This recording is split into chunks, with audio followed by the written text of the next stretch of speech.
In this video, I'll be taking on the impossible quest of recreating dead rails in the strongest battlegrounds. Yes, absolutely everything, including the zombies, the guns, the train, and the large bridge at the end of the map as well. Of course, I will be doing all this with build mode, of course, which is basically a mode in private servers where you can literally build anything you want. It's basically creative mode that's 4 times cheaper than Minecraft. This is going to be one of the biggest and most complex things I've ever created in the strongest battlegrounds, pushing build mode to its limits since I would have to create different shapes from triangles to circles when I'm only given cubes to work with. Throughout this video, I will also be uncovering 5 unique gears. Gears are basically these items that you can use in build mode. There's nearly 1,000 of them.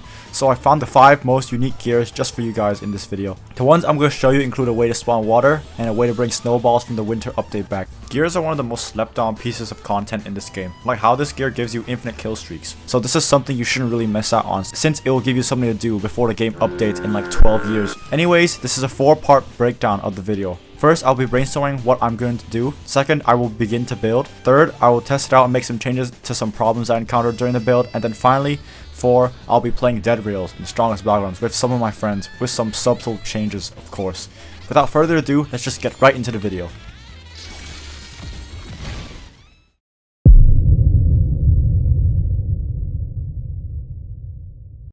The second I got home from school, I turned on my PC and began to start building. I haven't played enough dead rails to build the entire map from memory, and there wasn't a lot of image references to the game on Google I could refer to, so I opened a second tab of Roblox and played dead rails on it.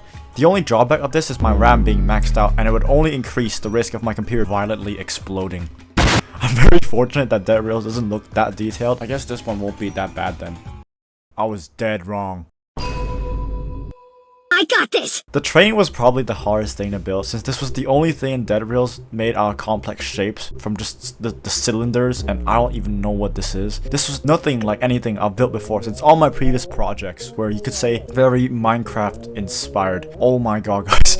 Did you guys know how long this train took me to build? This part took me nearly 5 hours. There are just so many little details I had to put in, especially the circles. You only get given squares in build mode, so I had to improvise a way to make circles. After just trying to figure something out, I just gave up and just searched up a way to do it on YouTube, since I vaguely remembered that Lance has made a video on this before. Moving parts around was also insanely annoying since it was hard to find the correct angle to highlight everything since there was no undo button at all. You mess up one part, you are fucked. Here's the finished product of the train. This is probably the closest I could get to the original dead rails train. I don't know why, but this kind of feels like those fake Jordans that look real from far away, but like up close, it's just something completely different. Anyways, this turned out better than I expected. Now it's time to move on to the buildings inside the fort. Cool gear number 1. In order to spawn water, you need this gear called CT and crossbow. All you gotta do is just shoot it and just spawns water, and you can swim in it as well. Shout out to Lance for showing me this.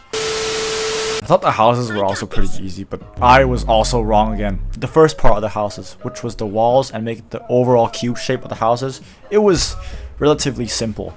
And then it got serious. What shape is this and how do I make this with squares? Triangles are my biggest ops right after circles. I then just thought to myself, if I want this to work, I had to actually think outside the box. So I had to reference to Minecraft, so I began to think of how Minecraft staircases work and how they existed. And it's just somewhat looked like a triangle, so that's what I began to do. I then realized there's 3 normal houses and then the other houses have smaller roofs, so I cloned them and got to work. This is what I got, and I put them here and cloned them in order to reduce the margin of error. Now this is probably the hardest part ever. Turning and organizing houses so they're adjacent and facing together like how it is in this 4x2 space. Since these houses are made of complex shapes and they're not really moving conventionally up and down, left and right, just look at how I'm supposed to move these. Oh no. I didn't give up though. After like nearly 10 minutes, I managed to finally organize the houses and put them on a base. Cool gear number 2. Here's how you bring the snowball from the winter update back. Basically, just search up snowball in gears. It works normally just like the normal snowball. These snowballs will kill people if you aren't careful. Now the following things I needed to do was move the train here and add the train tracks and the little things like the lamps. The train tracks was probably the easiest thing to add. The hardest part was moving the train onto the track. I decided I just would not clone it, so I just tried to move it. If I messed up, didn't highlight the whole thing, it is over. It's pretty laggy, so I had to be insanely careful, but hey, high risk, high reward.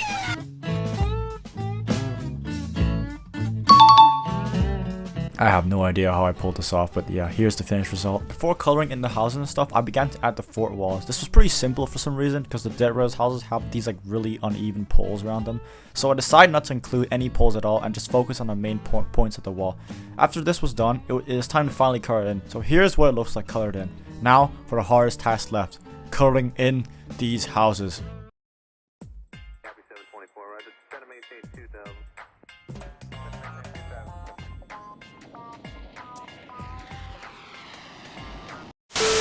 It was insanely difficult for me to highlight the singular houses without the fort walls being included as well. Thus, I had to literally move the walls and then color the houses in after that. The houses had some little brown details as well, these like really unique colors. And I remember some of the triangles I built were a bunch of squares lumped together. Let me just tell you, this was not fun at all. I then spent the next 3 hours making windows, and here is the final result.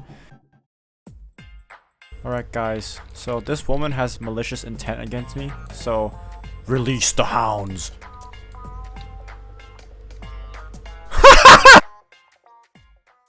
I decided to add the ending town as well, and the bridge, which is the end of Dead Rails basically. I know for this part it's an outlaw town and all the buildings are black, but like I'm not putting myself through all that traumatic window panel cloning it ever again. While I clone the entire fort and try to move it all the way to the other side, my thing spiked to about 30,000 because there are just so many moving parts and squares in the build.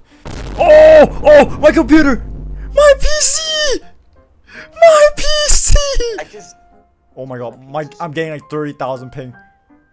The game is tweaking out. I then enlarged the map, connected the rails, and added the cactus and rocks.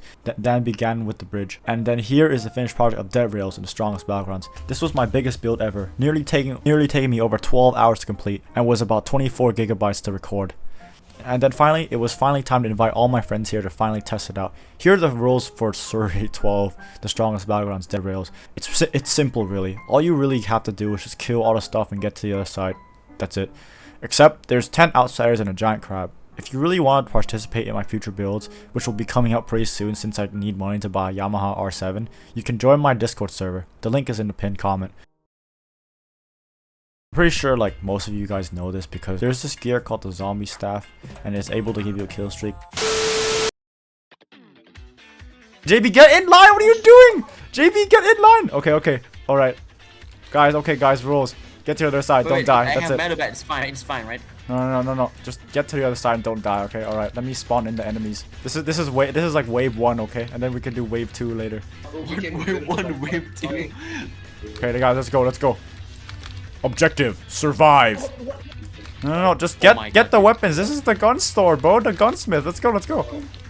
Dude, how is this allowed, dude? Like, guns.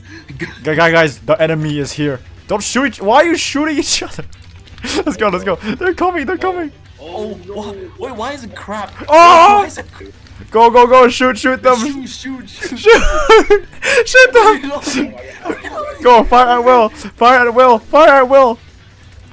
Retreat.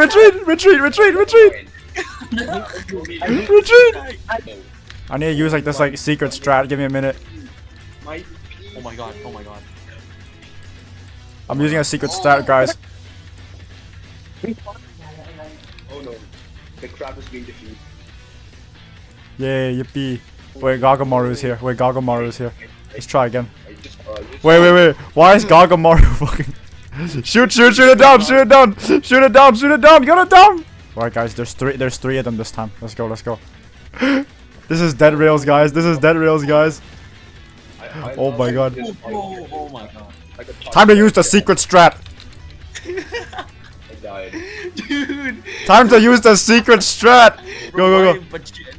Why is me? Explode. Oh my god. Alright guys, thanks for watching. That's it. Anyways, thanks for watching. If this video does well, I'll be making a part 2 adding towns and broken houses and maybe the vampire castle as well. But for now, this is probably the best I can do. Anyways, if you guys want to support me, I have my own UGC and some merch in my Roblox group. Yeah, that's about it. Thanks for watching, guys.